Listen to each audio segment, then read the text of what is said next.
Nabi Ismail alaihi salam adalah anak Ibrahim dengan istrinya Siti Hajar. Saat Ismail lahir, atas perintah Allah Subhanahu wa Ta'ala, Ibrahim alaihi salam membawa anaknya bersama Siti Hajar keluar dari Palestina. Mereka melewati padang pasir nan gersang menuju lembah berbukit yang dikenal sebagai Lembah Bakkah. Lembah itu kini merupakan kota suci, Mekah. Di lembah itu, Ibrahim membuat tempat berteduh dengan makanan dan minuman seadanya. Ibrahim lalu kembali ke Palestina sambil terus berdoa untuk keselamatan Siti Hajar dan Ismail. Setelah berhari-hari di padang pasir, Siti Hajar kehabisan makanan dan minuman untuknya serta Ismail. Ismail kecil menangis kehausan ingin menyusu. Siti Hajar lalu berlari ke sana kemari mencari air untuk putranya.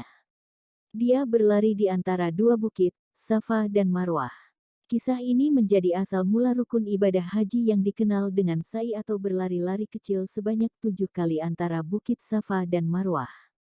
Saat Siti Hajar kelelahan, dia mendengar suara yang memanggilnya untuk membawa Ismail ke tempat tersebut. Setibanya di tempat itu, Siti Hajar meletakkan Ismail yang kemudian menghentakkan kakinya. Dari hentakan kaki itu, muncul air jernih yang kini dikenal sebagai sumur Zam-Zam. Siti Hajar meminumkan air itu kepada Ismail. Sumber air itu membuat suku Jumhur berbondong-bondong mendatangi lokasi tersebut. Dalam beberapa tahun, Lembah Bakkah berkembang menjadi tempat yang ramai penduduk. Ismail dibesarkan oleh ibunya Siti Hajar di Mekah. Nabi Ibrahim yang tinggal di Palestina rutin berkunjung ke Mekah.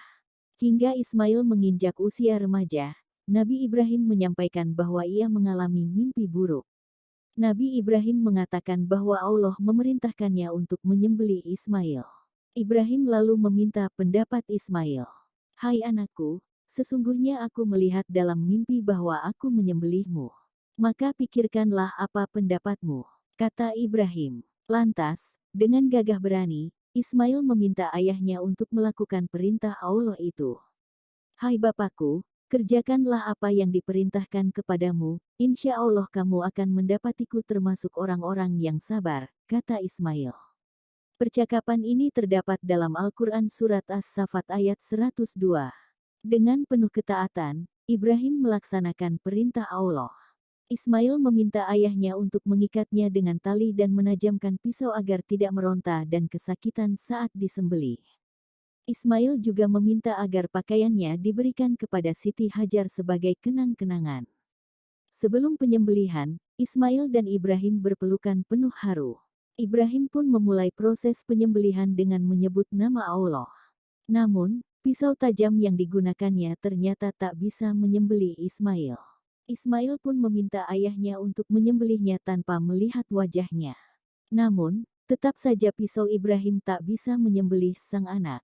Saat itu, Allah berfirman bahwa perintahnya merupakan ujian keimanan untuk Ibrahim dan Ismail. Allah lalu mengirimkan seekor kambing untuk disembelih, pengganti Nabi Ismail. "Dan kami tebus anak itu dengan seekor sembelihan yang besar," bunyi terjemahan surat Asy-Saffat ayat 107. Peristiwa penyembelihan ini merupakan asal mula ibadah kurban yang disunahkan atau sangat dianjurkan bagi orang yang mampu di hari raya Idul Adha. Saat Ismail beranjak dewasa, ia bersama ayahnya kembali mendapat perintah dari Allah untuk membangun Ka'bah di dekat sumur Zam-Zam. Ismail dan Ibrahim membangun Ka'bah dengan penuh doa. Allah lalu mengajarkan Nabi Ibrahim dan Ismail beribadah di Baitullah, yang kemudian menjadi asal mula ibadah haji yang terus dijalankan dari umat Nabi Ibrahim hingga Nabi Muhammad SAW. Keteladanan berbakti kepada orang tua menjadi hikmah penting yang dapat dipelajari dari kisah Nabi Ismail. Nabi Ismail adalah anak yang sangat berbakti pada orang tuanya. Terima kasih sudah di channel ini, by Editor Muji.